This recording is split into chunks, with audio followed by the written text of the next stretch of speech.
Berkaitan dengan putusan MK, khususnya putusan menyangkut soal usia, ini memang sudah banyak sekali laporan, ya, kaitan dengan dugaan pelanggaran kode etik dan pedoman perilaku hakim. Jadi ada dugaan pelanggaran kode etik dan pedoman perilaku hakim.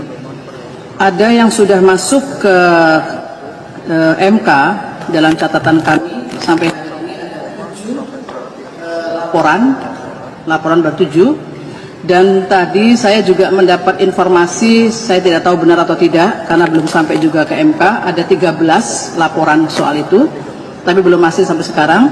Sehingga yang sudah masuk ini adalah berkaitan dari laporan, saya tidak sebutkan namanya satu persatu ya, artinya dari berbagai macam kalangan kelompok masyarakat di sini, termasuk juga ada yang dari tim advokasi yang mungkin mereka concern terhadap persoalan pemilu, ya.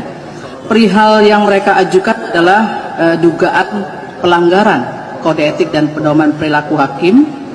Terus ada permintaan pengunduran diri kepada hakim MK yang berkaitan dengan pengujian undang-undang itu, ya, termasuk melaporkan 9 hakimnya juga di situ.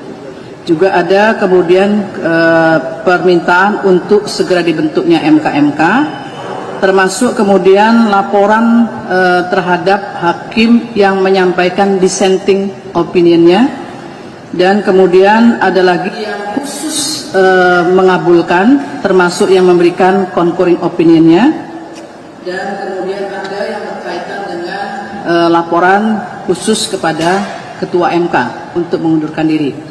Jadi seluruh laporan yang sudah masuk ini ada 7, sudah kami klasifikasi. Untuk itu karena hakim MK, 9 hakim tidak bisa memutus apalagi berkaitan dengan persoalan laporan dugaan pelanggaran kode etik dan pedoman perilaku hakim, maka kami telah melakukan rapat permusyawaratan hakim, ya, untuk menyegerakan membentuk Majelis Kehormatan Mahkamah Konstitusi atau MK-MK.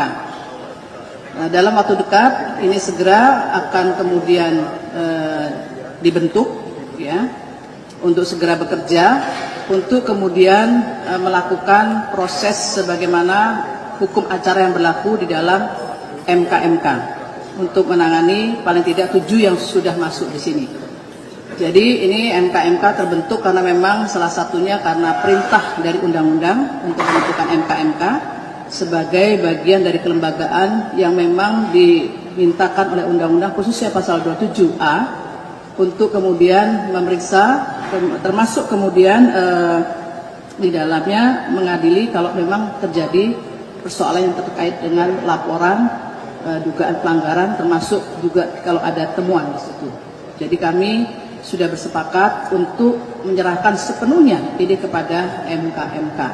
Biarlah MK-MK yang bekerja, sehingga kami hakim konstitusi akan konsentrasi kepada perkara yang harus kami tangani sebagaimana kewenangan dari Mahkamah Konstitusi.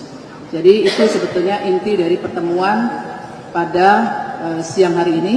Jadi sekali lagi saya tegaskan, kami serahkan sepenuhnya kepada Majelis Kehormatan Mahkamah Konstitusi untuk menyelesaikan terkait dengan dugaan yang dimaksudkan tersebut. Itu saja saya kira yang ingin saya sampaikan kepada media massa pada kesempatan hari ini, ya.